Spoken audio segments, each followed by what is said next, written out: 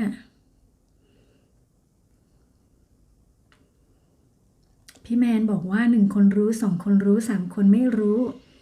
พี่แมนบอกว่ารู้แสดงว่าพี่แมนอยู่คนเดียวใช่ไหมอันนี้หมายความว่าอย่างนั้นใช่ไหมคะน้องเอกก็สวัสดีพี่น้ำหวานนะคะน้องเอกดาราศิลป์สวัสดีพี่น้ำหวานฟาร์มรักนะคะอ้าวไม่อยากจะเชื่อนะว่าไม่มีใครรู้อันนี้อ้าวน้องเอกก็สวัสดีพี่น้ำหวานด้วยนะคะแล้วก็พี่จอยก็สวัสดีพี่แมนเยอรมันด้วยค่ะอะไรไม่อยากจะเชื่อไม่อยากจะเชื่อคุณทิพย์ก็สวัสดีฟาร์มรักออร์แกนิกนะคะก็คือพี่น้ำหวานนะคะดูสิเนี่ยพี่จอยสวัสดีน้องเอดาราศิลป์ด้วยนะคะแหมแหมไม่มีใครตอบไม่อยากจะเชื่อนะตายแล้ว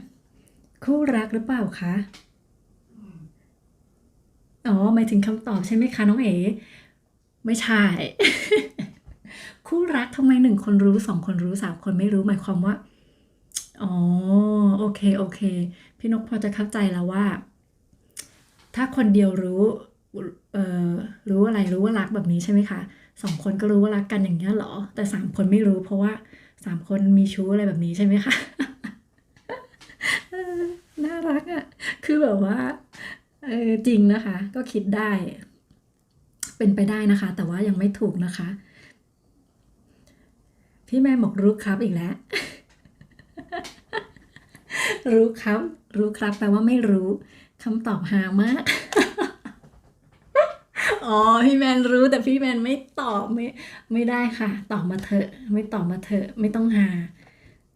เราไม่ตอบนี่แปลว่าไม่รู้นะคะไม่เชื่อพี่จอยบอกว่าสวัสดีคุณทิพย์ด้วยนะคะพี่น้ำหวานนะคะก็บอกว่าจับแล้วค่ะต้องขอโทษคุณนานาน้ำหวานไปช้านะคะโอเคไปช้าดีกว่าไม่ไปนะคะพี่จอยก็ถามไม่ อันนี้รอบที่3แล้วนะคะอะไรเอ่ย1 คนรู้2 คนรู้3 คนไม่รู้ไม่ได้ยินโอ้โหพี่จอยไม่ได้ยินเพราะว่าทำกับข้าวใช่ไหมคะตีกระทะดังไปหน่อยใช่ไหมคะเนี่ยค่ะจริงๆด้วยพี่แมนบอกตดใช่ไหมเอ้าทุกคนคิดว่าใช่ไหมคะตดพูดได้ปะเนี่ยพูดได้ปะเนี่ยน้องจะตกเวทีไหมเอ่ย พี่แมนบอกว่าตดใช่ไหมทุกคนพี่แมนในคอมเมนต์นี้นกเห็นพี่แมนตอบมาก่อนนะคะถ้าเป็นคำตอบที่ถูกก็พี่แมนก็จะได้รางวัลไปเนาะแต่ว่านกจะขอให้เพื่อนๆช่วยกันตอบก่อนว่าใช่หรือเปล่าคิดว่าใช่ไหมเพราะว่ามันก็จะเหมือนคู่รักใช่ไหมคะพี่ส้มถามว่าคุณนกทานข้าวหรือยังนกทานแล้วค่ะพี่ส้มนกทานแล้วนกก็มาไลฟ์นี่แหละค่ะเพราะว่าถ้าไม่งั้นนกก็จะไม่ได้ทานนะคะเดี๋ยวนกก็คิดว่านกจะต้องไปรับลูกนะคะมันมีช่วงเวลาที่แบบแก็บนิดเดียวนะคะก็เลยต้องรีบนะคะไม่งั้นเหมือนเมื่อวานนกก็คิดว่านกจะไลฟ์นะคะแต่ว่าก็มีคนมาส่งที่นอนมีคนมานะคะก็คือเราไม่ได้คิดว่าเขาจะมาวันนี้นะคะเขาก็มามันก็เลยแบบทำให้ตารางของเราเนี่ยต้องเลื่อนไปนะคะก็พอเวลามันเหลือนิดเดียวมันก็คิดว่าตอนแรกก็คิดว่าจะไลฟ์ไปทำกับข้าวไปด้วยแต่ก็ดูเวลามันก็ใกล้ที่จะต้องไปรับลูกด้วยก็กลัวว่าหลายอย่างนะคะนกเคยลืมไปรับลูกนกก็เลยไม่ค่อยกล้าที่จะแบบเสี่ยงเท่าไหร่นะ นกก็เลยกลัวไม่มีสตินกก็เลยเลือกที่จะไม่ไลฟ์นะคะ พี่ทิพย์นะคะคุณทิพย์ก็บอกว่าอ๋อค่ะคุณน้ำหวานเพื่อนใหม่ค่ะจะจำค่ะโอเคค่ะนกก็จะจำนะคะว่าพี่น้ำหวานก็คือออร์แกนิกนะคะฟาร์มรักออร์แกนิกนะคะคุณทิพย์เนี่ยนกอ่ะชื่อช่องนกเป็น Scotch Life นะคะแต่นกก็อยากจะเปลี่ยนเป็นนก Scotch Life เหมือนกันเพราะว่าอย่างเราไปเข้าไลฟ์อย่างนี้นะคะบางคนที่เรายังไม่รู้จักเขาก็จะไม่จำเราไม่ได้เรียกเราไม่ถูกนี้นะคะก็ ถ้ามีชื่อมันก็จะง่ายกว่านะคะนกก็บางทีเขาก็ถามว่าเราชื่ออะไรอย่างนี้นะคะนกก็เลยคิดว่านกก็ควรจะมีชื่อในชื่อช่องด้วยนะคะแต่ก็ยังไม่ได้เปลี่ยนเพราะว่ามันยังเป็นชื่อที่ ไม่ค่อยถูกใจนะคะ ก็เลยยังไม่ได้เปลี่ยนสักทีน้องเอ๋บอกว่าสงสัยคิดเยอะไป ใช่ไหม ใช่ไหมคะจริงเนาะบางอย่างนะคะพี่นกว่าหลายๆอย่างเลยแหละมันเราคิดเยอะไปจริงๆอ่ะมันก็จะทำให้แบบเนาะเหมือนเส้นผมบางภูเขานะคะไม่มองไกลเกินไงไม่เห็นอะไรใกล้ๆนะคะมันเรื่องจริงเลยแหละ พี่น้องหวานนะคะฟาร์มรักบอกว่าเพิ่งไปเคลียร์หลังบ้านมัวแต่เฝ้าไลฟ์เพื่อน จริงค่ะจริงก็เป็นธรรมดานะคะช่วงนี้ก็เอ่มเร่งๆกันนะคะ ก็เลยแบบไลฟ์กันเยอะนะคะ ก็คนเฝ้าก็ต้องเฝ้าเยอะเหมือนกัน ก็ช่วยๆกันไปนะคะ ก็เอาตามที่แบบว่าเขาเรียกว่าอะไรนะคะไม่ตึงไม่หย่อนเกินไปนะคะ ก็ได้ทำนะคะก็ดีกว่านะคะ ก็สู้ๆกันนะคะทุกคนตามเหตุตามปัจจัยค่ะ นกก็ยังไม่ได้เคลียร์นะคะ แต่นกก็พยายามที่จะตอบคอมเมนต์นะคะ ตลอดเวลาเลยเหมือนกันนะคะ แต่ก็อย่างที่บอกต้องแบ่งเวลานะคะ เนี่ยไม่งั้นมันก็จะไม่ได้อะไรสักอย่างนะคะ มันจะได้อย่างเดียวไง เวลามันไม่มีมันคือเรามีอะไรเยอะกว่าเวลาที่มีนะคะ ก็เลยยากนิดนึงใบ้หนึ่งข้อไม่ต้องใบ้แล้วจ้ะน้องเอ๋ไม่ต้องใบ้แล้ว เพราะว่าพี่แมนตอบถูกไปแล้ว ไม่มีใครขัดนะคะ ก็คือพี่แมนตอบถูกแล้วคือตดนะคะ อะไรเอ่ยหนึ่งคนรู้ก็คนเดียวน่ะรู้ใช่ไหมถ้าน้องเอ๋อยู่คนเดียวน้องเอ๋จะรู้ว่าตัวเองตดใช่ปะแต่ถ้าอยู่สองคนก็รู้ใช่ไหมเพราะว่าถ้าเราไม่ได้ตดนี่ก็คนอื่นก็ต้องตดนะอีกคนนั้นแหละต้องตด แต่ถ้าเราไม่ได้ตดแล้วเราเหม็นเนี่ยเราก็ต้องรู้แล้วว่าเขาตด เพราะเราอยู่กันแค่สองคนถูกไหมคะแต่ถ้าสามคนเนี่ยไม่รู้เลย นอกจากจะต้องถามกันหรือว่าจะต้องยอมรับอ่ะ ก็ถึงจะรู้ไงใช่ไหมคะนั่นแหละคือตดพี่แมนได้รางวัลนะคะ แต่ไม่รู้พี่แมนเนี่ยไปเซิร์ชหรือเปล่าพี่จอยบอกว่าพี่นี่แหละที่สามที่ไม่รู้ เมื่อกี้พี่นานาบอกอะไรนะอะไรสามคนนะคะลืมไปแล้วเนี่ยเห็นปะอะไรนะโอ้ยเดี๋ยวต้องย้อนกลับไปดูนะคะ เดี๋ยวอ่านเมนไม่ทันนะคะ พี่น้ำหวานบอกว่าผายลมค่ะเอาพี่น้ำหวานน่าช้ากว่าพี่แมนน่าทำไมเราไม่พูดผายลมเนาะโอ้มีคำสุภาพด้วย เดี๋ยวเขาเตะใช่ไหมเดี๋ยวเขาเตะผายลมนะคะ ถูกนะคะ เป็นคำตอบที่ถูกต้องนะคะ แต่ว่าพี่น้ำหวานมาไม่ทันพี่แมนหรือว่าไม่ทันคำถามด้วยปะคะเนี่ยพี่นานาบอกไม่เป็นไรค่ะน้องน้ำหวาน โอเคไม่เป็นไรที่ว่าน้องไปช้านะคะ ก็ไม่ดีกว่าไม่ไปเนาะแล้วก็พี่นานาสวัสดีน้องจอยด้วยค่ะหนิงสาวบ้านเทพนะคะ สวัสดีพี่นกด้วยค่ะ สวัสดีค่ะน้องขอบคุณนะคะที่เข้ามา น้องหนิงสาวบ้านเทพนะคะจำได้นะว่าอะไรนะ บ้านเทพอยู่ที่ไหนนะคะ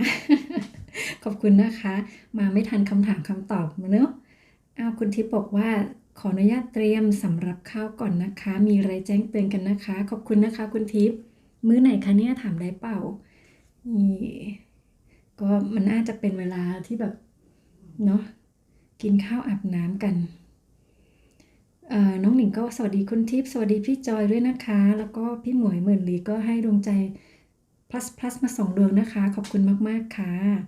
น้องหนิงก็บอกว่าน้องหนิงใช่ไหมขออนุญาตเรียกน้องไปก่อนนะคะสวัสดีคุณฟาร์มรักนะคะคุณฟาร์มรักก็คือพี่น้ำหวานนะคะ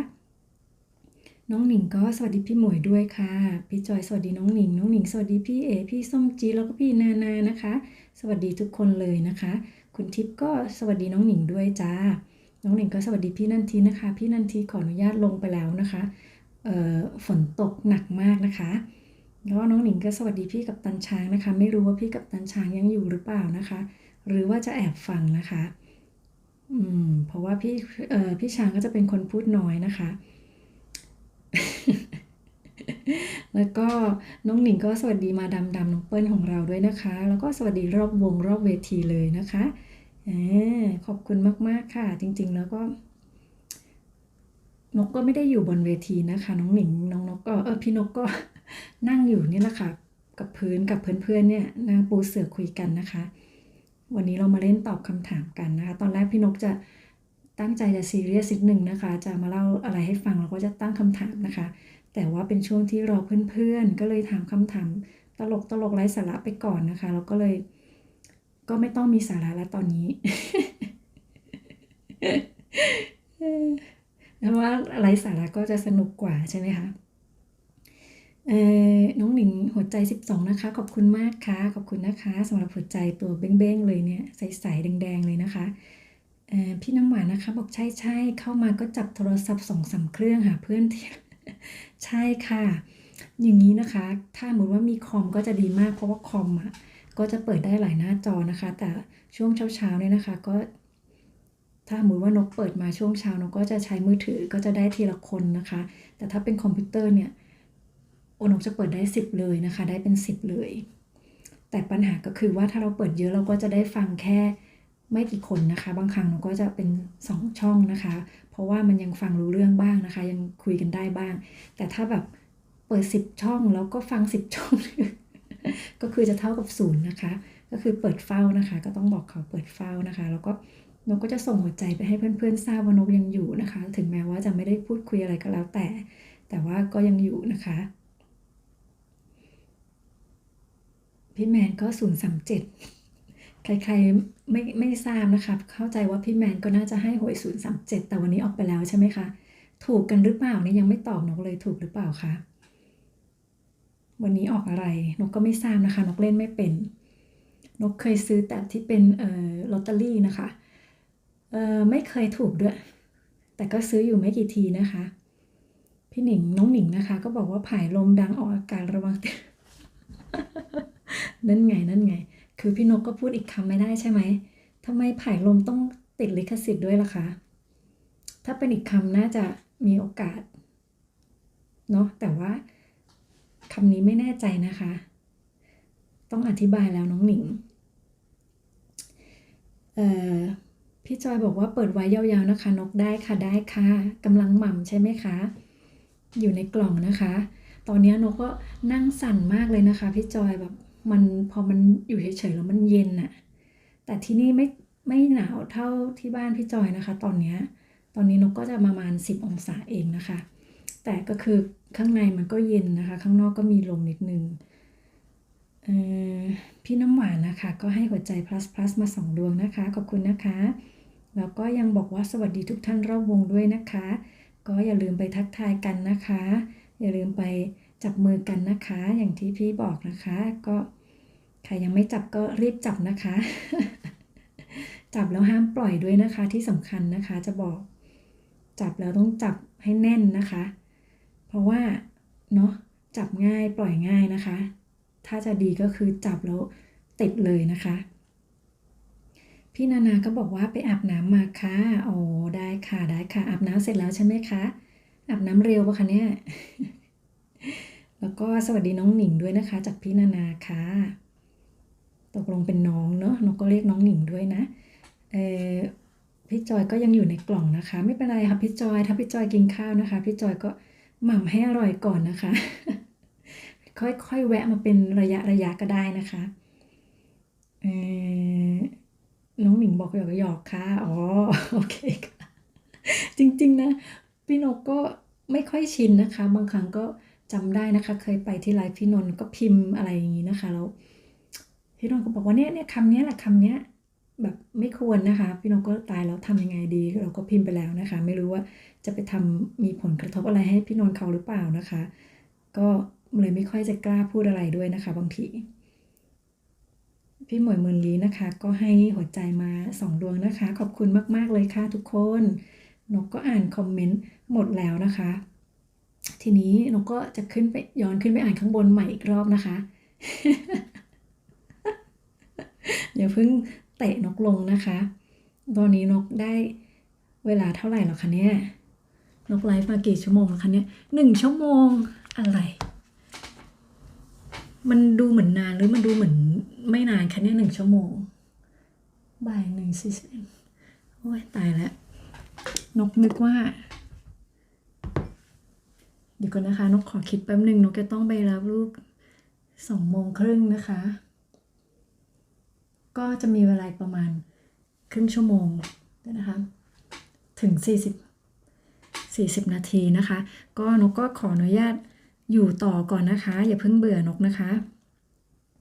นานๆนกจะขึ้นสักทีนะคะ อยากมาทุกวันนะคะแต่ว่าเห็นไหมคะเนี่ยขนาดนกถึงไม่ค่อยกล้าบอกนะคะว่านกจะไลฟ์ตอนไหนอย่างไรนะคะเพราะว่านกรู้ว่าบางทีเนี่ยมันมีอะไรมาที่ทำให้นกแบบไม่ได้นกก็เลยไม่อยากเสียคำพูดนะคะแล้ววันนั้นนะคะที่นกขึ้นมาไลฟ์จริงจังครั้งแรกในวันศุกร์ที่ผ่านมานะคะนกก็ยังบอกเพื่อนๆว่าเนี่ยนกวางแผนไว้แล้วนะคะว่านกจะมาไลฟ์ทุกวันนะคะแล้วก็เรียงไว้แล้วจะเป็นเวลานี้แหละทุกวันเลยนะคะแล้วลืมไปนะคะวันนั้นวันศุกร์แต่ลืมไปว่ามันมีวันเสาร์อาทิตย์ที่เราจะต้องอยู่กับลูกนะคะปรากฏว่าก็ไลฟ์วันนั้นวันเดียว เสาร์อาทิตย์ก็อยู่กับลูกไปนะคะพอพาลูกไปข้างนอกนะคะก็พยายามจะหาโอกาสไลฟ์นะคะก็ไลฟ์ได้แป๊บหนึ่งแหละแต่ว่าไม่ได้พูดอะไรเลยนะคะก็ดูวิวไปนะคะก็มันก็ไม่ใช่การไลฟ์ที่แบบเราตั้งใจนะคะวันอาทิตย์ก็ลูกก็อยู่กับลูกอีกนะคะก็ไม่ได้ไลฟ์นะคะพอวันจันทร์เมื่อวานก็นึกว่าจะไลฟ์นะคะปรากฏว่าก็มีคนมาส่งที่นอนดูสิ พอจะไลฟ์ตอนทำกับข้าวก็ไม่ได้นะคะนกรู้ว่านกเป็นคนไม่ค่อยมีสตินะคะถ้าทำอะไรหลายอย่างมันก็ไม่นั่นนะก็เป็นส่วนหนึ่งด้วยแล้วก็เวลาด้วยว่าจะต้องไปรับลูกอะไรแบบนี้ก็เลยตั้งกล้องแล้วนะคะตั้งไปตั้งมาก็เหลือแค่ประมาณครึ่งชั่วโมงนะคะทำยังไงดีก็คิดว่าถ้าไลฟ์ไปถือกล้องไปด้วยนี่ไปโรงเรียนก็คงจะไม่มีใครพอใจนะคะเพราะว่าคนแถวนี้เขาไม่ให้เราคือมันจะดูเป็นการไม่ดีถ้าเราแบบถือกล้องแล้วแบบไปติดโรงเรียนติดเด็กอะไรแบบนี้นะคะมันไม่ได้นะคะก็คือในที่สาธารณะที่เป็นที่เล่นของเด็กๆแบบนี้นะคะถ้าเราไปถ่ายรูปเนี่ยเขาจะมองแล้วว่าเราเขาเรียกว่าอะไรมีพฤติกรรมที่น่าสงสัยนะคะว่าทำไมจะต้องถ่ายรูปเด็กอะไรแบบนี้นะคะเขาก็จะไม่พอใจนะคะพ่อแม่เด็กก็จะไม่พอใจนะคะบางคนเนี่ยถ้าเราต้องการจะถ่ายรูปลูกของเพื่อนเราเองเนี่ยเราก็ยังต้องขอเลยนะคะว่าถ่ายได้ไหมถ่ายได้ไปอะไรเงี้ยนะคะเฉพาะคนที่เขาไว้ใจเขาก็จะให้ถ่ายแต่ถ้าไปถ่ายในที่สาธารณะนะคะแบบแม้กระทั่งโรงเรียนมีงานแสดงนะคะถ้าเราจะถ่ายรูปเด็กเนี่ยเขาก็จะบอกเลยว่าเราถ่ายได้นะคะแต่ไม่ให้เราขึ้นโซเชียลอะไรพวกนี้นะคะถ้ามีคนมาเจอหรือว่ามาฟ้องอะไรแบบนี้ก็สามารถทำได้นะคะแบบนี้ ก็เลยคิดว่าไม่ถือดีกว่าก็เลยตัดสินใจไม่ได้ไลฟ์นะคะวันนี้ก็เลยคิดว่าไม่ได้แล้วนะคะก็ต้องทำให้ได้นะคะถึงแม้ว่าจะมีอะไรวันนี้แต่เผอิญว่าวันนี้ไม่ได้มีอะไรจากข้างนอกนะคะมีแค่ว่าสามียังไม่ได้ทานข้าวก็ไม่เป็นไรค่ะก็บอกเขาว่าไม่ได้ไลฟ์มานานแล้วนะคะทั้งที่แพลนว่าจะไลฟ์ก็เลยได้ไลฟ์ค่ะวันนี้ เขาก็เลยได้มาเข้ากล้องแป๊บหนึ่งนะคะ นี่นะคะพี่นานาบอกว่าพี่จอยบอกยาวไปนะคะยาวไปยาวไปใช่ไหมคะพี่นานาก็บอกสู้ๆนะคะพี่น้ำหวานก็แอบอยู่ในกล่องนะคะถูกรับประทานหมายความว่ายังไงคะถูกรับประทาน หมายถึงที่อยู่ในกล่องเหรอคะถูกรับประทาน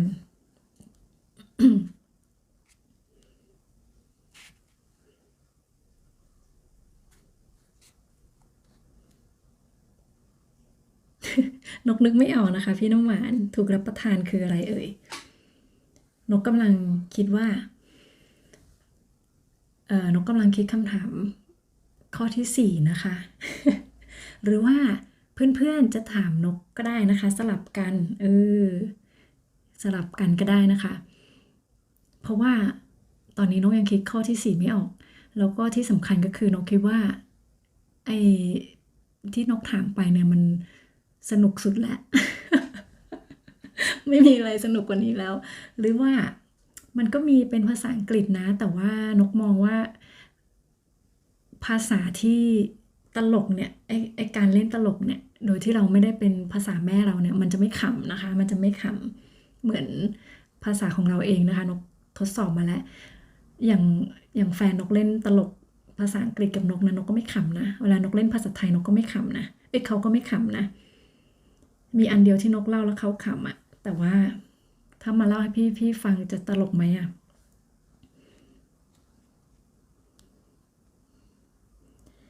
พี่วิไลสวัสดีค่ะสวัสดีค่ะพี่วิไลขอบคุณนะคะที่เข้ามาเป็นกำลังใจมาเชียร์กันนะคะ ขอบคุณมากๆเลยน้องหนิงก็สวัสดีพี่วิไลด้วยค่ะพี่วิไลสวัสดีน้องน้ำหวานนะคะแล้วก็สวัสดีน้องหนิงนะคะพี่รินนานะคะป้ารินของเรานะคะสวัสดีค่ะขอบคุณนะคะป้ารินที่เข้ามาเป็นกำลังใจให้นกนะคะพี่วิไลก็สวัสดีน้องจอยด้วยค่ะสวัสดีพี่จอยนะคะโอ้นกก็พูดวนไปวนมานะเนี่ยงงพี่หนิงน้องหนิงนะคะก็สวัสดีพี่รินนาค่ะพี่วิไลสวัสดีพี่รินนาด้วยค่ะพี่นานาก็สวัสดีน้องวิไลด้วยนะคะดูดิ ต้องขออภัยมือใหม่ด้วยนะคะต้องเอ่ออย่าถือสานกนะคะบางทีเดี๋ยวนกก็พี่เดี๋ยวนกก็น้องนะคะเพราะว่านกพยายามจะเอ่อโปรเซสนะคะ พี่นานาสวัสดีน้องวิไลนะคะ น้องวิไลใช่ไหมคะ เออใช่ น้องวิไลน้องหรือเปล่า เพราะว่าวันนั้นนกจำได้ว่านกก็เรียกพี่วิไลมาตลอดเลยนะคะ ในบ้านพี่ตุ๊กตาแต่ว่า ถ้าจำไม่ผิดนะพี่วิไลนี่แหละบอกพี่ตุ๊กตาว่าพี่วิไลอะเลข3 ใช่ไหมคะ แต่ด้วยความเคยชินนะคะเพราะนกเรียกพี่ตลอดเลยนะคะ พี่วิไลก็สวัสดีพี่ลินนานะคะพี่นานาก็สวัสดีพี่วิไลนะคะสวัสดีน้องวิไลนะคะพี่วิไลก็สวัสดีครัวนานาพี่ลินนาก็สวัสดีน้องวิไลโอ้โหพี่ลินนาก็สวัสดีน้องหนิงนะคะพี่วิไลก็สวัสดีพี่แมนค่ะพี่ลินนาสวัสดีพี่นานาด้วยค่ะโอ้มีแต่ชื่อคล้ายๆกันใกล้ๆกันนะคะนี่มันจะทำให้นกสับสนอีกแล้วนะคะพี่วิไลก็สวัสดีคุณทิพย์ด้วยค่ะพี่วิไลก็พี่วิ37ค่ะใช่ค่ะ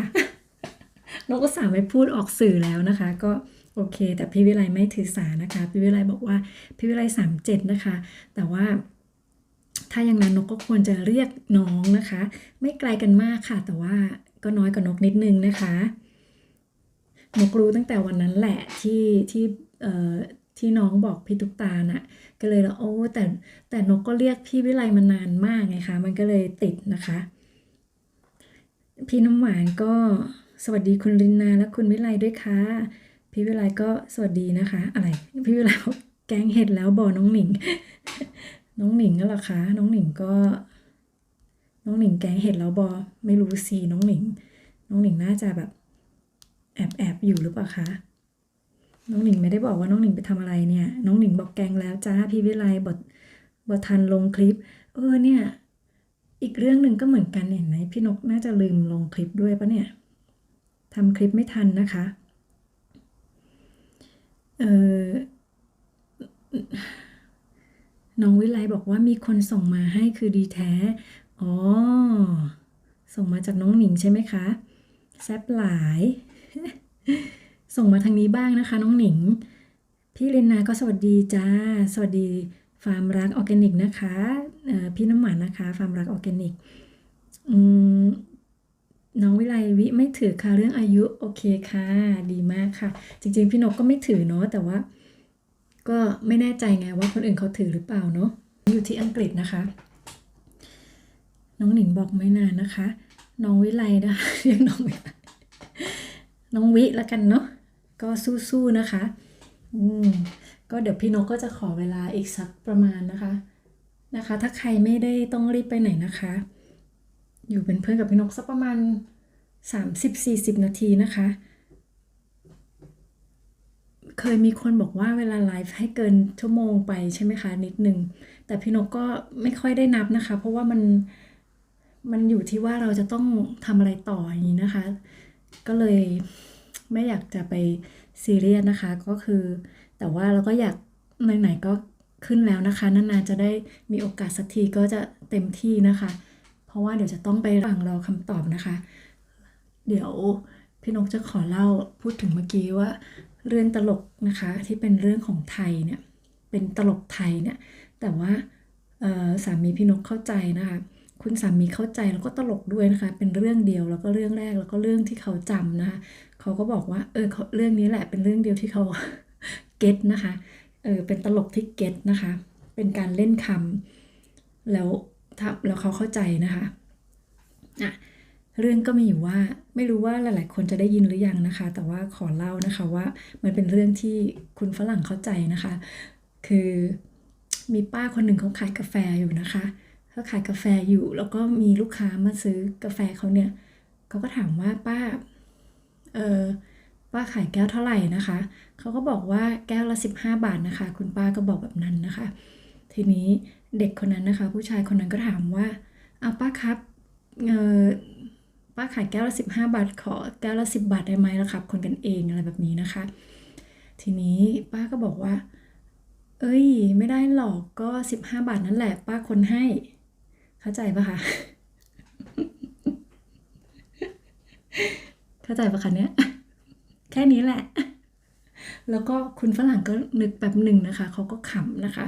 เขาก็ขำออกมาเลยเพราะว่าเขาเข้าใจคำว่าคนกันเองนะคะเพียงเพราะว่าเขาเข้าใจคำว่าคนกันเอง แต่ถ้าคุณฝรั่งที่ไม่ได้เข้าใจคำว่าคนกันเองเขาก็คงไม่รู้ว่าตลกตรงไหน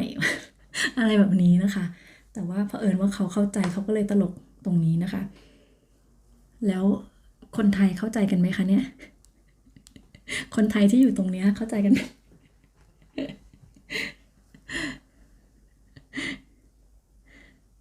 มันดีเลย์เหมือนกันนะคะเนี่ย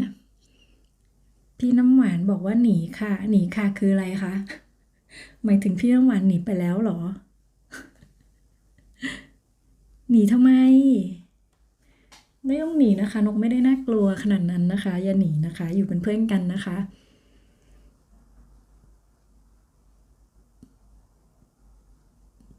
ถ้าอยู่ได้ก็อยู่เป็นเพื่อนกันก่อนนะคะ แล้วเมื่อกี้ที่นกเล่าไปเนี่ย เข้าใจกันปะคะเนี่ย ไม่เห็นมีใครขำเลย หรือว่านกเล่าไม่เข้าใจ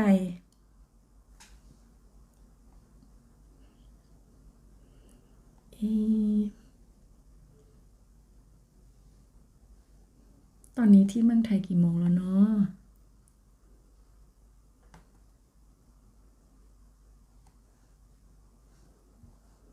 2 ทุ่มใช่ไหมคะ จะ2 ทุ่มแล้ว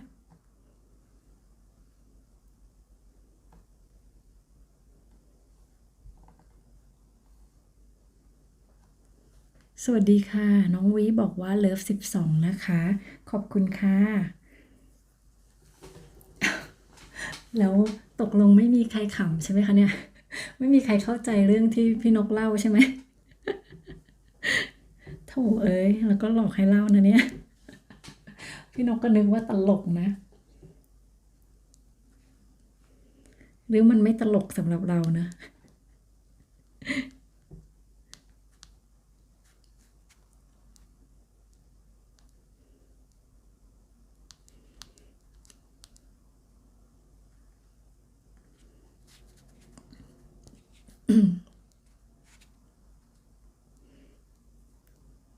วิ่งค่ะ หมายถึงน้องวิวิ่งอยู่เหรอคะ อ๋อ วิงงค่ะอ๋อ โอ้ตายแล้วขอโทษพี่นกอาจจะเล่าไม่เข้าใจนะคะหรือว่าเร็วไปนิดนึง งงเหรอคะ งงว่ามันตลกตรงไหนใช่ไหม งงว่ามันอะไรกันใช่ไหม เอาใหม่นะคะ ขออนุญาตเอาใหม่ คือมันมีป้าคนหนึ่งขายกาแฟนะคะเขาขายกาแฟอยู่อะแล้วสมมุติว่าเอาพี่นกขายก็ได้ พี่นกขายกาแฟอยู่แล้วว่า แล้วน้องวิก็มาซื้อกาแฟจากพี่นกนี่น้องวิก็ถามว่าพี่นกขายยังไง พี่นกก็บอกว่าแก้วละ15 บาทค่ะพี่นกขายแก้วละ15 บาทนะ แล้วน้องวิก็ถามพี่นกว่าเออน้องวิขอ10 บาทได้ไหมล่ะคนกันเองคือพูดแบบนี้ไงคะน้องวิก็บอกว่าคนกันเองเรารู้จักกันน่ะใช่ไหมคะเรารู้จักกันก็ขอ10 บาทได้ไหมล่ะคนกันเองแต่ว่าพี่นกก็บอกว่าไม่ได้หรอกก็15 บาทนั่นแหละเดี๋ยวพี่นกคนให้แบบนี้ เข้าใจหรือยังอะคะ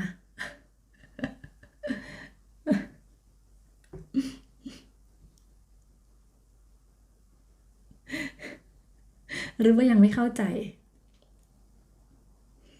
เสียงเพราะจังค่ะ ฟังแล้วเพลินหูง่วงเลย อุ๊ยตายแล้วพี่น้ำหวาน ตอนแรกนะคะนกก็ฟังดูว่าแบบอุ๊ยชมนะคะเนี่ยเสียงเพราะนะคะขอบคุณนะคะ แต่พอบอกว่าฟังแล้วเพลินหูง่วงเลย ตายตายตายตายอย่างนี้นกต้องแบบว่าทำอะไรสักอย่างหนึ่งนะคะตอนที่ให้พี่น้ำหวานตื่นอ๋อน้องวิบอกเข้าใจแล้วนะคะ เข้าใจแล้วมันตลกไหมอ่ะมันไม่ตลกใช่ปะ ทำอะไรดี ต้องเปิดเพลงไหมในแอปเนี้ยคือเข้าใจแล้วแต่ไม่ขำใช่ไหมคะแฟนพี่นกเขาขำนะเขาตลกเลยแหละเขาบอกว่าเป็นมุกเดียวที่แบบว่าเขาเข้าใจอะที่เป็นตลกภาษาไทยแล้วเขาเข้าใจพี่นกก็เลยมาเล่าให้ฟังเดี๋ยวนะพี่นกอยากถามว่าทุกคนได้ยินเสียงเพลงกันหรือเปล่า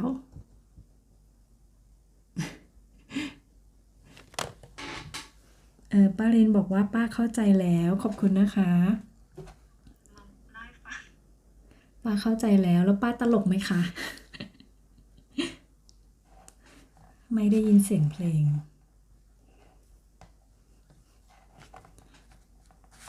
คือตอนนกเล่านกก็ว่ามันก็ตลกมันตลกตรงมันตลกแบบเล่นคำใช่ไหมคะแต่ไม่รู้ว่าทำไมฝรั่งเขาตลกไงเขาเพราะเขาแค่เข้าใจคำว่าคนกันเองกับคนในแก้วแบบเนี้ยค่ะ พี่นานาบอกขอตัวก่อนนะคะได้ค่ะพี่นานาขอบคุณนะคะที่เข้ามาคุยเป็นเพื่อนกันวันนี้นะคะที่มาร่วมสนุกกันวันนี้นะคะถึงแม้พี่นานาจะตอบช้าไปนิดนึงแต่ว่าก็เดี๋ยวนกให้รางวัลพี่นานาด้วยนะคะตอบหลังพี่แมนขอบคุณนะคะขอบคุณนะคะถึงไหนถึงไหนพี่น้ำหวานแล้วพี่น้ำหวานจะให้นกทำอะไรที่จะไม่ทำให้พี่น้ำหวานง่วงจะทำให้พี่น้ำหวานตื่นอะ เดี๋ยวนกกินส้มเผือกก็ได้ตอนแรกนกจะมาเล่นมายากลนะคะ แต่ว่าพื้นที่มันแคบไปนิดนึงมันอาจจะทำให้ถล่มทลายของไปได้นะคะ ก็เลยเอามากินแทนแล้วกันนะคะ เพราะว่าส้มนี่เปรี้ยวมาก เป็นส้มหรือมะนาวก็ไม่รู้เนี่ย มันเปรี้ยวจริงๆค่ะเดี๋ยวกินให้พี่น้ำหวานนะคะ จะได้ตื่นนะคะ ฟังแล้วง่วงหูเลยตายตายตายอะไรนะคะป้าเข้าใจแล้วพี่จอยก็สู้ๆมา2 ตัวนะคะขอบคุณนะคะพี่จอยสู้ไปด้วยกันนะคะ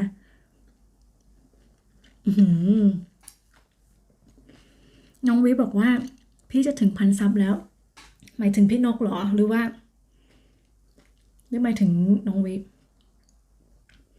พี่นก800นะ800เองค่ะยังไม่ถึงแล้วก็จะบอกว่าชั่วโมงก็ยังไม่ถึง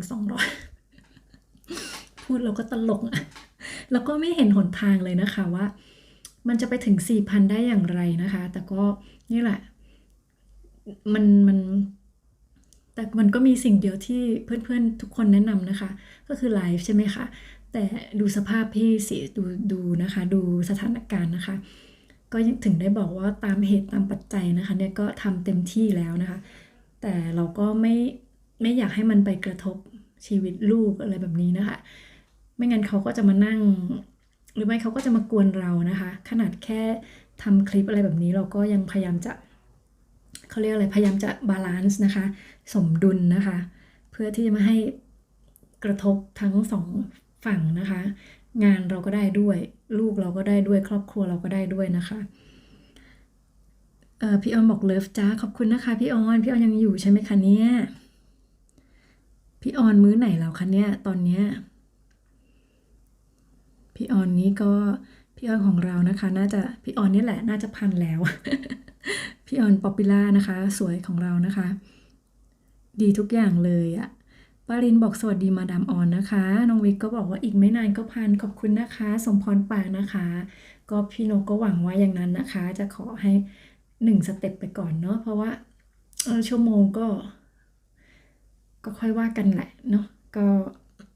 ถ้ามันได้ 1,000มันก็จะเป็นสเต็ปแรกนะคะขอบคุณนะคะน้องวิจะ2หรือยัง เดี๋ยวก็ได้นะคะขอบคุณค่ะแล้วก็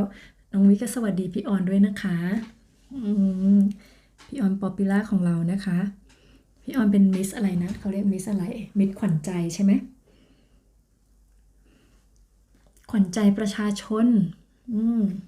เนี่ยพูดถึงพี่ออนนะพี่ออนแนะนำแอป Prism ให้นกอะตั้งแต่ที่นกได้เท่าไหร่กี่ซับน่าจะต้นๆเลยเนาะ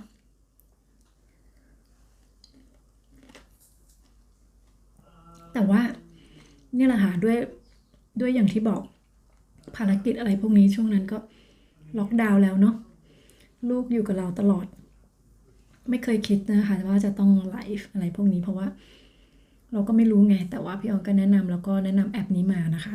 พี่นกก็ดาวน์โหลดมาเลยนะคะก็ทำเลยแหละแต่ยังไม่ขึ้นไลฟ์ไงเพราะว่าตอนไหนอะลูกอยู่ด้วยตลอดเลยก็รู้สึกมันมันไลฟ์กับเขาไม่ได้ไงคะมันไลฟ์กับเขาไม่ได้แล้วไอ้วันที่ขึ้นไลฟ์แรกเลยแรกเลยนะคะที่ไม่ได้ตั้งใจอะนั่นอะก็คือมันเห็นว่าเขาอะขอเล่นเกมเขาเล่นเกมพี่นกก็เฮ้ยหรือว่าเราจะได้โอกาสลองนะคะก็เลยลองนะคะลองใช้เพราะเราไม่เคยใช้แอปถ้าเราจะไปไลฟ์จริงๆเนี่ยมันก็อาจจะมีปัญหานะคะก็เลยลองดูกดนู่นกดนี้ไปนะคะติดนะคะแต่ไม่เห็นคอมเมนต์เพื่อนนะคะเพื่อนเข้ามาตั้งนานเราก็อ้าอยู่คนเดียวมาเห็นอีกทีก็คือต้องเปิดอีกเครื่องหนึ่งค่ะมาเห็นอีกทีนี้ไม่รู้เห็นได้ยังไงอ๋อต้องเปิด YouTube นะคะต้องเปิดอีกเขาเรียกอะไรอีกหน้าต่างหนึ่งอ่ะก็ถึงจะเห็นนะคะว่ามีเพื่อนเข้ามาก็เลยยังตอบคอมเมนต์จาก YouTube ไม่ได้ตอบจากแอปนี้อย่างนี้นะคะอย่างเงี้ยอย่างตอนนี้ยังเห็นนะคะมันขึ้นน่ะแต่ครั้งแรกที่ทำน่ะมันไม่ขึ้นนะคะเดี๋ยวนะคะวิยังไม่ถึง500เอาหรอคะจริงเปล่าแล้วพี่นกอาจจะจำผิดนะคะ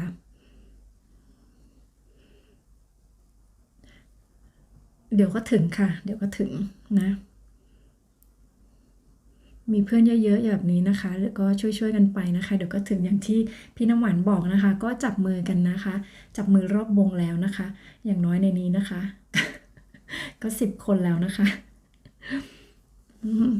ถ้าพี่น้ำหวานยังอยู่นะคะก็อย่าลืมไปจับไม้จับมือกับน้องวินะคะน้องวิไลกายนะคะแล้วช่วยกันนะคะเนี่ยเพราะว่าหลายๆคนนะคะไปถึงซับเนี่ยเร็วมากนะคะเพียงเพราะว่ามีเพื่อนนี่แหละทีนี้ก็จะเหลือแค่ชั่วโมงใช่ไหมคะเขาก็ถึงได้มาไลฟ์กันเยอะๆนี่นะคะแต่ว่าก็ไอเรื่องเวลานี้มันก็ต้องแล้วแต่บ้านแล้วเนาะเพราะว่าบางบ้านเขาก็มีภาระนะคะบางบ้านก็ไม่มีมันก็แล้วแต่เหตุปัจจัยของแต่ละคนอันนั้นเราก็เป็นเรื่องของเรื่องส่วนตัวไปแล้วมันก็ไม่ต้องไปวัดกับใครเนาะก็เอาที่เราทำได้นะคะเราก็ทำของเราไปนะคะสิ่งที่เราทำมันก็เป็นของเรานี่แหละผลของสิ่งที่เราทำมันก็ต้องมาอยู่แล้วนะคะเพียงแต่ว่าเราทำได้แค่ไหนนะคะเพราะว่าไอ้การที่ทำอะไรได้แบบฝืนเกินไปมันก็จะน้อยเกินไปมันก็ไม่ดีถูกไหมคะไม่ทำเลยมันก็ไม่ดีมันก็ไม่ได้อะไรแต่ถ้าทำมากเกินไปเนี่ยที่มันฝืนความปกติเนี่ยมันก็จะเป็นอะไรที่กดดันนะคะมันจะทำให้เราไม่มีความสุขแล้วมันก็จะทำให้เรา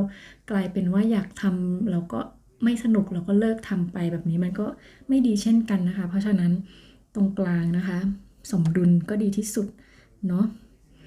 เราต้องเข้าใจว่าคนเราก็ไม่เหมือนกันนะคะชีวิตแต่ละคนมันไม่เหมือนกันมันมีภาระแตกต่างกันไปบางคนลูก4ลูก3อย่างเงี้ยแต่ถ้าเขาทำได้ก็ดีนะคะเขาอาจจะมีเวลาเขาอาจจะไม่ต้องทำงานบ้านไม่ต้องทำงานครัวแต่บางคนนี่อย่างพี่นกมีลูกคนเดียวนะคะแต่พี่นกก็ต้องทำงานบ้านด้วยนะคะแล้วก็นะแต่บางคนก็ลูกหลายคนเราก็ไม่รู้นะเขา manage ได้ก็ต้องยินดีกับเขาเนาะแต่ถ้าบางคนก็ทำงานด้วยอีกนะคะก็ Amazing นะบางคนก็แบบเก่งอะ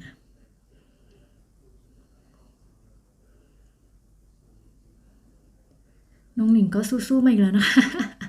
สู้ๆเช่นกันค่ะขอบคุณนะคะน้องหนิงหรือว่าพี่นกจำผิดน่าจะเป็นน้องหนิงนะจะ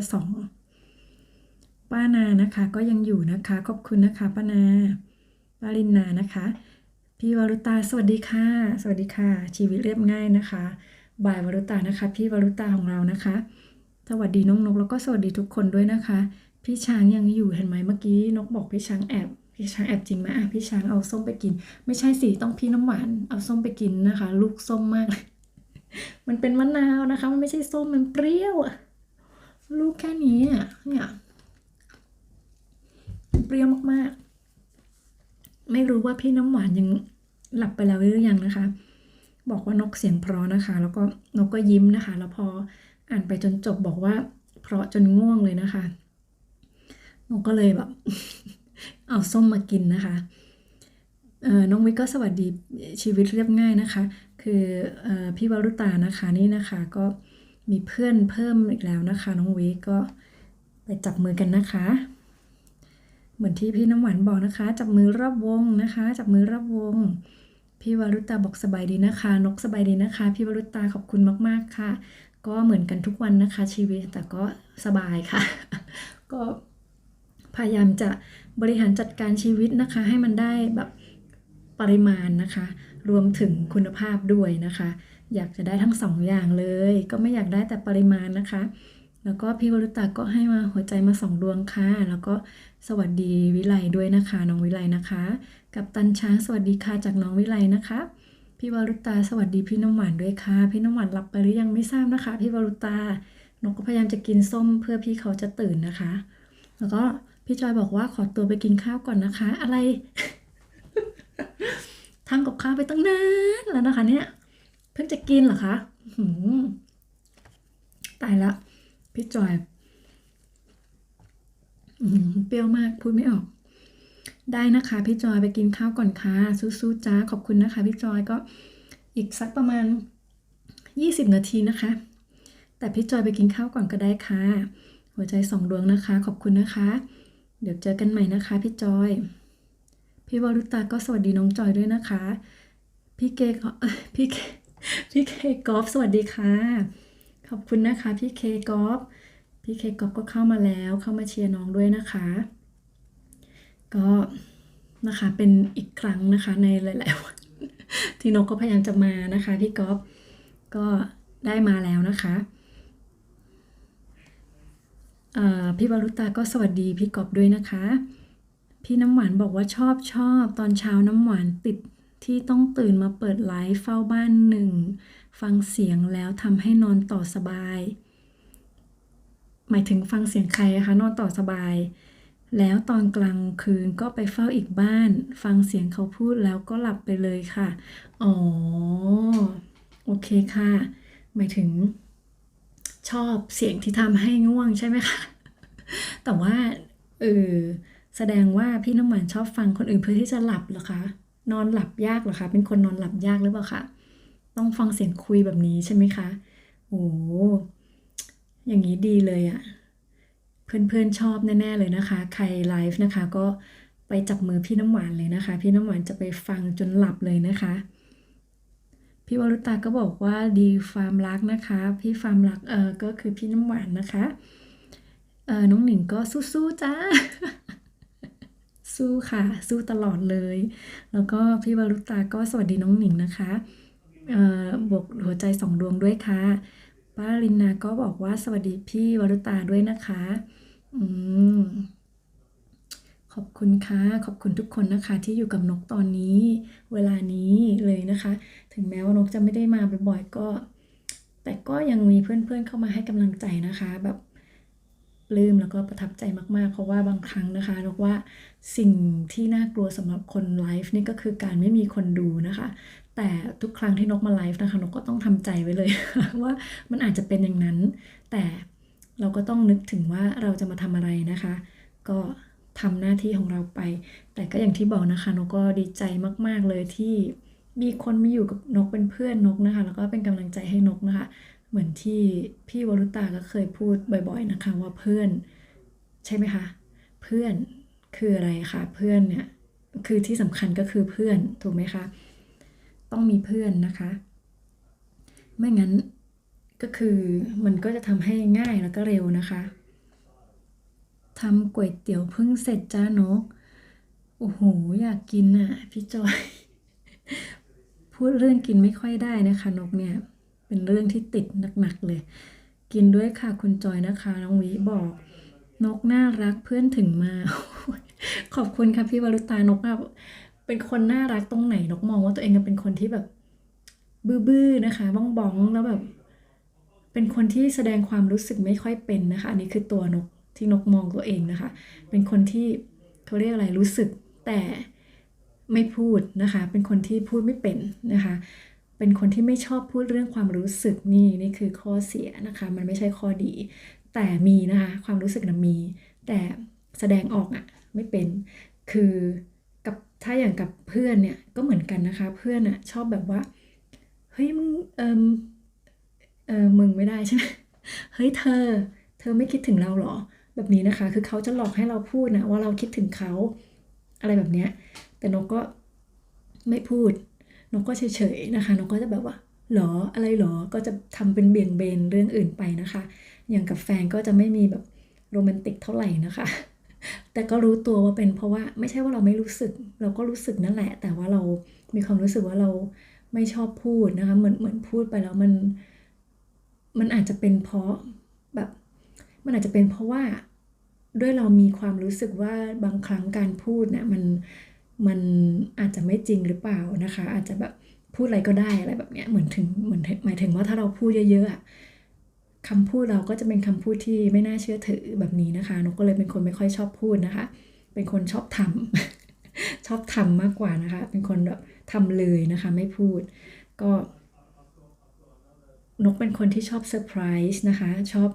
อย่างเงี้ยชอบเซอร์ไพรส์แฟนแต่ไม่โรแมนติกนะคะไม่มีแบบพูดฉันรักเธอหรือแบบหรือดาร์ลิงหรืออะไรนะเลิฟอะไรแบบนี้ไม่มีนะคะแบบคำพูดอะไม่ค่อยมีอะมีมาดีขึ้นตอนนี้นะคะคือมีลูกพอมีลูกก็เริ่มจะพูดกับลูกว่ารักนะครับอะไรเงี้ยคือแต่ก่อนคือไม่มีนะคะมาพูดรักมาพูดคิดถึงอะไรอย่างนี้ไม่มีนะคะ ก็เป็นข้อเสียนะคะ แต่ก็พยายามปรับตัวนะคะ แต่เนาะมันก็เป็นอะไรนะคะนิสัยที่ไม่ดีอย่างหนึ่งที่ก็ต้องปรับนะคะ นกอ่านถึงไหนนะคะ ขอบคุณนะคะพี่วรุตานกน่ารักนกก็เลยพูดไปยาวนะคะ นกก็เลยมองว่าตัวเองเป็นคนไม่น่ารักนะคะ อันนี้ที่นกหมายถึง เพราะว่านกเป็นคนที่ไม่ค่อยพูดอะไรดีๆออกมาเท่าไหร่ นะคะบางครั้งคนก็จะมองว่าส่วนมากเลยดีกว่า ถ้าไม่รู้จักกันเนี่ยก็จะมองว่านกเป็นคนแบบแล้วนกเป็นคนถ้านกไม่ยิ้มนกจะเป็นคนที่หน้าแบบบึ้งนะคะเพราะปากมันแบบมันจะเป็นปากงุ้มคนก็จะมองว่าแล้วคิ้วชอบขมวดด้วยนะคะเป็นคนที่ซีเรียสจริงจังชอบทำอะไรแล้วทำอย่างเงี้ยคนอื่นที่ไม่เป็นเพื่อนเขาจะบอกว่านกน่ากลัวนะคะไม่อยากเข้าใกล้แบบเป็นคนที่แบบไล่แขกอะไรแบบเนี้ย แต่คนที่มารู้จักกับนกแล้วที่หลังเขาก็บอกเลยว่าเนี่ยนะถ้าไม่รู้จักนกนะก็คือไม่ชอบแต่พอเขามารู้จักนกเขาบอกคนละเรื่องเลยนะคะคนละเรื่องเลยนกจริงๆแล้วนกเป็นคนที่ไม่เป็นคนที่แบบตลกด้วยซ้ำนะคะเป็นคนแบบเฮฮาปาร์ตี้แต่หน้ามันไม่ใช่ไงพี่น้ำหวานบอกว่ากำลังไปเคาะบ้านคุณรินนานะคะได้เพื่อนใหม่แล้วนะคะไปเคาะบ้านน้องวิไลหรือยังนะคะพี่น้ำหวานแล้วก็คุณอินทิราป้านงป่ะเนี่ยไม่ใช่สวัสดีค่ะน้องนกนะคะสวัสดีค่ะพี่อินทิราขอบคุณนะคะที่เข้ามาคนเมืองเหนือเยอะมากเลยนะคะขอบคุณนะคะมาเป็นกำลังใจให้นะคะขอบคุณมากๆนะคะก็สักระยะหนึ่งนะคะเลยพี่อินทิราก็เลยไม่ได้เล่นเกมกับนกเลยนะคะเกมสนุกเดี๋ยวไว้นกไปคิดคำถามมาใหม่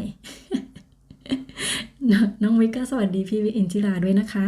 พี่วรุตาบอกภาพรวมทั้งหมดน่ารักค่ะ ขอบคุณค่ะขอบคุณนะคะขอบคุณมากๆค่ะแล้วก็หวังว่าทุกคนจะคิดแบบนั้นนะคะพี่วรุตาดีค่ะน้องอินทิรานะคะจากพี่วรุตาค่ะพี่อินทิราก็บอกว่าสวัสดีค่ะพี่จอยก็บายบายจ้านกแล้วทุกคนนะคะพี่จอยไปจริงแล้วเหรอคะเนี่ยโอเคค่ะพี่จอยบอกว่าสวัสดีแล้วก็บายบายทุกคนนะคะสวัสดีนะคะพี่จอยเดี๋ยวเจอกันใหม่พรุ่งนี้เนาะพี่จอยไลฟ์ช่วงเช้าของนกนะนกก็จะแบบว่าวุ่นนิดนึงนะคะช่วงเช้า แต่ว่าก็ไม่เป็นไรนะเดี๋ยวเจอกันนะคะ แล้วก็พี่ก๊อฟก็ให้หัวใจมา2 ดวงนะคะพี่อินทิราก็สวัสดีทุกคนด้วยค่ะน้องวิไลก็สวัสดีพี่เคก๊อฟนะคะพี่วรุตาก็บ๊ายบายน้องจอยด้วยค่ะพี่อินทิราก็บอกว่าเป็นกำลังใจให้ทุกคนนะคะเป็นกำลังใจให้ทุกคนเลยนะคะก็พี่อินทิรานี่ใครยังไม่รู้จักพี่อินทิราไหมคะเนี่ยน้องวิไลพี่อินทิราบอกสู้ๆไปด้วยกันนะคะขอบคุณนะคะพี่อินทิราของนกก็ตอนนี้เท่าไหร่800 ซับนะคะแต่ว่าชั่วโมงนี้นะคะ อย่าให้พูดเลยตลกมาก ตลกมากๆนะคะแต่ก็อย่างที่พี่บอกนะคะก็สู้ๆไปนะคะตามเหตุตามปัจจัยนะคะพี่วรุตาขอบคุณนะคะป้าลินก็บอกว่าสวัสดีพี่อินทิราด้วยค่ะ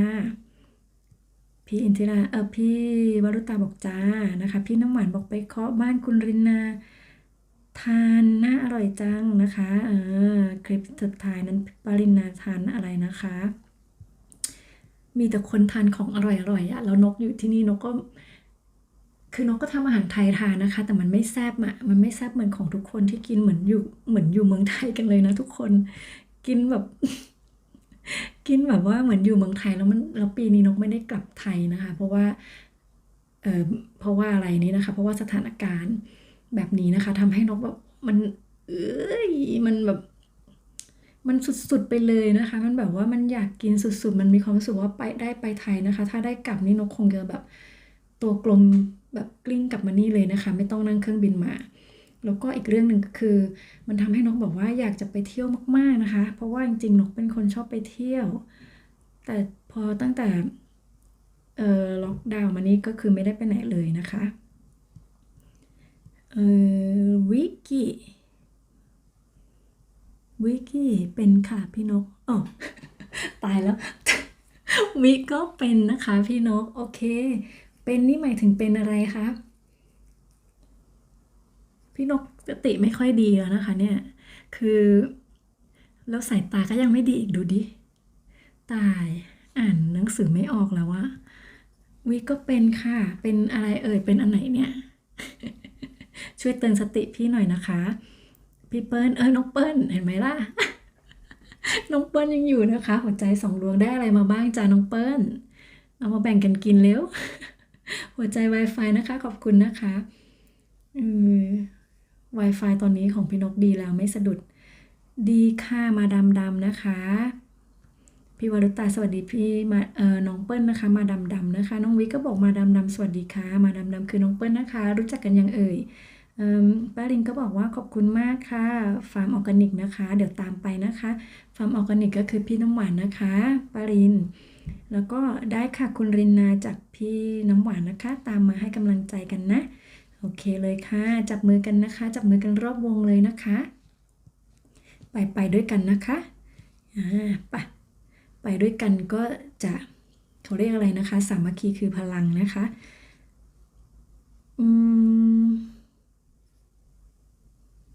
โอเคน้องวิก็บอกว่าคุณอินทิราเดี๋ยววิไปทานนะคะไปหานะคะโอ้ยตายแล้วทำไมต้องมาตรวจตา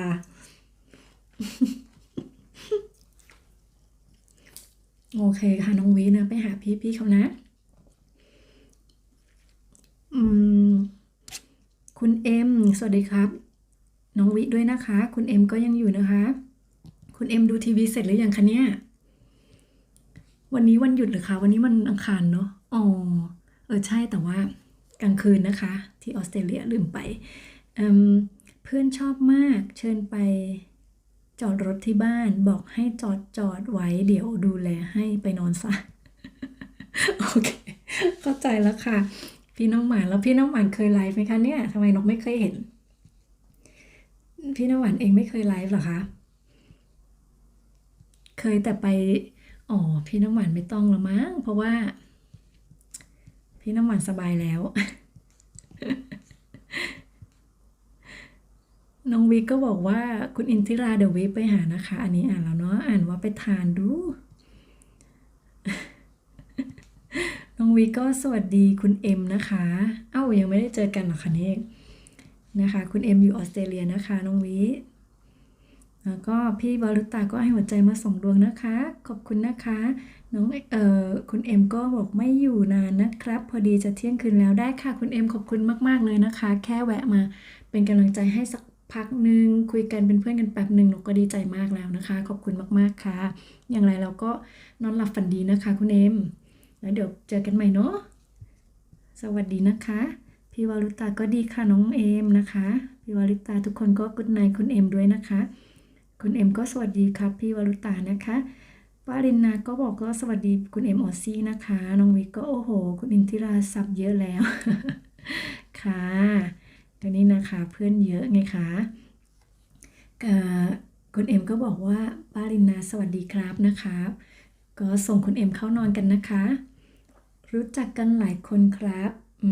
ใช่นะคะใช่ก็เหมือนกันนะคะคุณเอ็มก็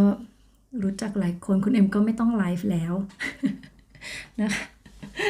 จริงๆอ่ะถ้านกเลือกได้นกก็เลือกจะไม่เหมือนกันนะคะเพราะว่าด้วยอะไรหลายๆอย่างมันไม่สม่ำเสมอนะคะ เพราะว่าหลายๆคนมีเวลาที่แน่นอนทำเป็นกิจวัตรมันก็โอเคไงมันก็ดีกว่าเนาะอย่างนกมีความรู้สึกว่ามันไม่ชัวร์นะคะ ขนาดพยายามจะทำให้มันชัวร์มันยังไม่ค่อยจะชัวร์เลยเนี่ยนกถึงไม่ค่อยชอบที่จะออกไปนะคะว่าวันนั้นน่ะนกก็ไปพูดกับใครนะพี่ตุ๊กตามั้งคะถามว่านกจะไลฟ์ตอนไหนนะคะจะช่วยประชาสัมพันธ์นกก็ดันไปบอกเขาว่าเดี๋ยวนกจะไลฟ์พรุ่งนี้นะคะบ่ายโมง เป็นยังไงล่ะคะลืมนะคะว่าพรุ่งนี้คือวันเสาร์แล้วปรากฏว่าพออ้าวเราก็ลืมนี่นาเราเพิ่งจะตั้งใจแพลนไว้วันแรกคือวันศุกร์พอลืมนะคะว่าอีกวันเป็นวันเสาร์ก็ไม่ได้ไลฟ์สิคะทีนี้ก็กลายเป็นเสียคำพูดไปเลยนะคะแย่ไปเลยนะคะพี่น้ำหวานบอกว่าน้องนกเป็นคนตลกดีค่ะดีเลย แล้วก็ตลกลึกด้วย โอ้ยตายตาย แล้วก็ตลกลึกด้วยค่ะ เพื่อนจะรีบขำไม่ได้ เราก็ไม่รู้ว่าพี่น้ำหวานเนี่ยชมนกหรือว่านกอีกแล้วนะ พี่น้ำหวานก็เป็นคนตลกเหมือนกันนะคะ แบบว่า 2 รอบแล้วที่พี่น้ำหวานพูดมาแล้วนกก็คิดว่าชมนะคะ หรือว่า พี่วารุตาก็บอกว่าพี่ก็ไม่อยากไลฟ์เกรงใจเพื่อนๆมาเฝ้าโอ้ยก็คือนกว่าเพื่อนๆเข้าใจนะคะเพื่อนๆเข้าใจแล้วก็ทุกคนก็มีจุดมุ่งหมายเดียวกันนะคะ ก็นั่นแหละมันก็เป็นอะไรที่มันวัดไม่ได้นะคะ แต่ว่าเราก็ง่ายๆก็คือทุกคนเรารู้ว่า เราก็ทำอย่างที่เราควรทำนะคะทำในสิ่งที่เราคิดว่าเราควรทำเราก็ทำนะคะ ถ้าเราไม่อยากทำก็ค่อยว่าไม่ทำก็ได้ ถ้าเราไม่อยากทำนะคะ มันก็แล้วแต่เป้าหมายของแต่ละคนมันไม่เหมือนกันนะคะ แต่ทุกคนที่ทำตรงนี้ก็คือคิดว่ามันก็มีจุดมุ่งหมายเดียวกันอยู่แล้วนะคะ เพื่อนๆก็จะเข้าใจนะคะว่าทำไมเรามาไลฟ์เพื่อนๆก็จะเข้าใจว่าเพื่อนๆต้องการอะไรนะคะ เพราะว่าเรามีความคิดเหมือนกันทำเหมือนกันเนี่ยมันยิ่งต้องเข้าใจกันนะคะนั่นก็เป็นเหตุผลหนึ่งนะคะว่าทำไมเราต้องไปเฝ้าเพื่อนคือเราไม่ได้ให้เขามาเฝ้าตลอดนี่ค่ะพี่วรุตาเพราะว่ากฎที่นกได้ยินแต่นกก็ไม่ชัวร์นะคะแต่ว่าก็รุ่นพี่ๆนี่แหละก็บอกมาว่าเข้ามาอยู่เท่าไหร่นะคะถึงจะถือว่าได้คะแนนซึ่งตรงนี้นกก็ไม่ทราบเลยนะคะไม่มีใครทราบ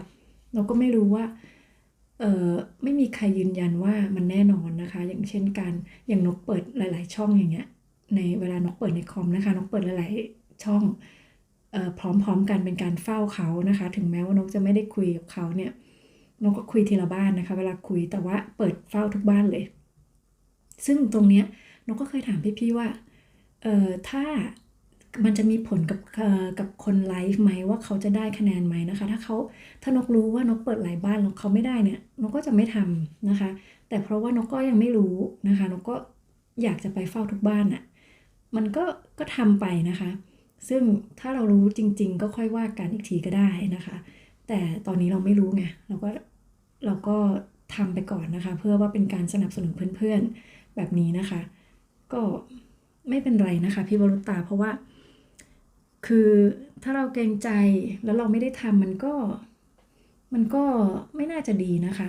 เอาเป็นว่าทำดีกว่า แต่ถ้าไม่มีเพื่อนๆเฝ้าก็อีกเรื่องหนึ่งนะคะ มันก็เหมือนว่าเราก็ยังได้ชั่วโมงถูกไหมคะเราก็ยังได้ชั่วโมงการที่มีเพื่อนมาเฝ้านกว่ามันเป็นคะแนนเสริมที่จะทำให้เราแบบได้มากขึ้นเท่านั้นเองนะคะ แต่การที่เราไลฟ์อยู่แล้วไม่มีคนดูมันก็ได้ชั่วโมงการที่มีคนดู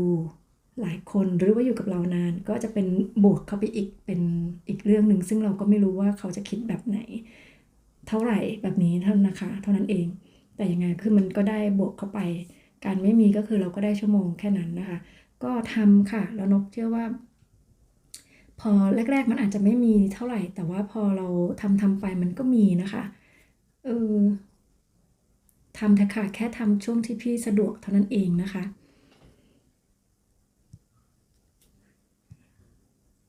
นกสะดวกนกก็จะไปเฝ้าพี่วรุตานะคะทุกครั้งที่นกเห็นนกก็จะไปเฝ้านะคะคุณเอ็มบอกว่าส่วนมากผมจะขึ้นวันอาทิตย์ครับอ๋อนั่นน่ะเป็นเหตุผลที่นกไม่ค่อยเห็นคุณเอ็มไม่เคยเห็นคุณเอ็มไลฟ์ด้วยซ้ำนะคะเพราะว่าวันอาทิตย์เสาร์อาทิตย์นี่ไม่ต้องพูดถึงมีแอบไปดูคลิปอย่างเดียวนะคะแต่ไม่เคยเห็นไลฟ์เลยไม่มีโอกาสนะคะเพราะว่าอยู่กับลูกนะคะ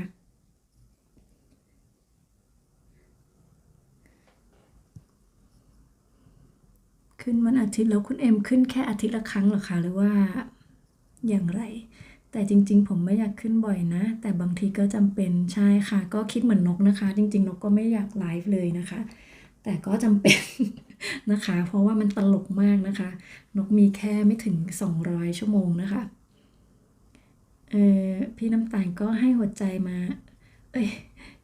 พี่น้ำหวานก็ให้หัวใจมา2 ดวงนะคะขอบคุณนะคะน้องวิกก็บอกชีวิตเรียบง่ายขึ้นเลยค่ะ โอเค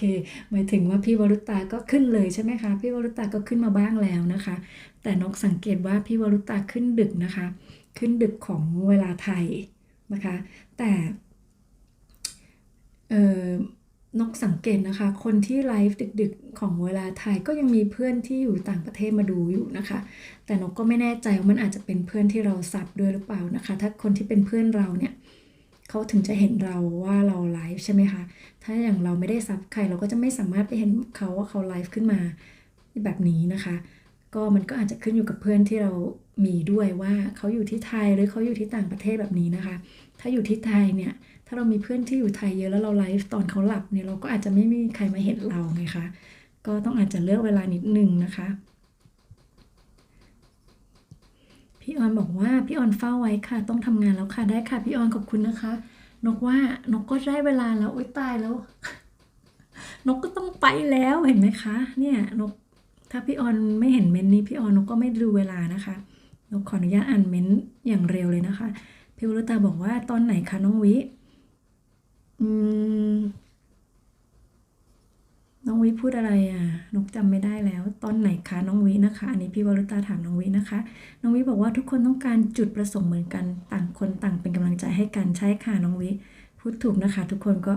นั่นแหละค่ะพี่วรุตาไม่ต้องเกรงใจนะคะเพราะว่าทุกคนก็มีจุดประสงค์เหมือนกันนะคะอย่างที่น้องวิบอกก็ต่างคนต่างให้กำลังใจนะคะเพียงแต่ว่าเวลาด้วยอะไรนั่นก็อีกเรื่องหนึ่งนะคะแต่ทุกคนก็พยายามจะให้กำลังใจกันอยู่แล้วนะคะพี่วรุตาบอกว่าเวลาอยากได้แต่เกรงใจสุดๆ ไม่ต้องเกรงใจเลยค่ะขึ้นมาเลยนะคะไม่ต้องเกรงใจเพราะว่าถ้าเขาอยู่ไม่ได้เขาก็ไม่อยู่นะคะถ้าเขาอยู่ได้เขาก็อยู่แล้วนะคะ ปารินก็บอกว่าป้าขอตัวก่อนนะได้ค่ะขอบคุณค่ะปารินนะขอบคุณนะคะขอบคุณที่มาเป็นกำลังใจให้นกวันนี้นะคะน้องวิบอกว่าเราไปเป็นกำลังใจให้เพื่อนเดี๋ยวเพื่อนเขาก็มาไม่ต้องเกรงใจจริงค่ะจริงค่ะน้องวิพูดถูกนะคะก็นั่นแหละเนาะเอ่อนกก็เชื่อว่าวันนี้ที่มีเพื่อนๆมาก็อาจจะเป็นเพราะว่าสิ่งที่นกทำไปก่อนหน้านี้ด้วยนะคะแต่ก่อนหน้านี้นกไปฟังเพื่อนนกไม่ได้คิดว่าตัวนกจะไลฟ์เลยนะคะ แต่ก็มีหลายคนถามว่านกไลฟ์ยังนกไลฟ์ยังนะคะก็อยากจะมาเชียร์แต่ตอนนั้นนกไม่ได้ไลฟ์นะคะจนนกมาเห็นว่าหลายคนแบบว่าให้ขึ้นนะคะเพราะเขาเห็นว่านกไม่มีชั่วโมงนะคะนกก็เลยลองนี่แหละค่ะนะคะพี่วรุตาขึ้นเลยค่ะขอบใจจ้าน้องวีนะคะจากพี่วรุตานะคะพี่วรุตาให้หัวใจมา2 ดวงเลยนะคะแล้วก็ป้ารินนาบอกว่าเลิฟนะป้าขอตัวก่อนนะคะขอบคุณนะคะป้ารินนา สวัสดีป้าลินานะคะทุกคนคุณเอ็มบอกว่าผมขอเข้านอนก่อนครับจะเที่ยงคืนแล้วบ๊ายบายครับทุกคนบ๊ายบายค่ะคุณเอ็ม Good night นะคะ See you tomorrow นะคะหรือว่า on Sunday นะคะจะพยายามไปดูนะคะแม่ขาวสวัสดีค่ะน้องนกสวัสดีค่ะแม่ขาวขอบคุณนะคะที่เข้ามานะคะแม่ขาว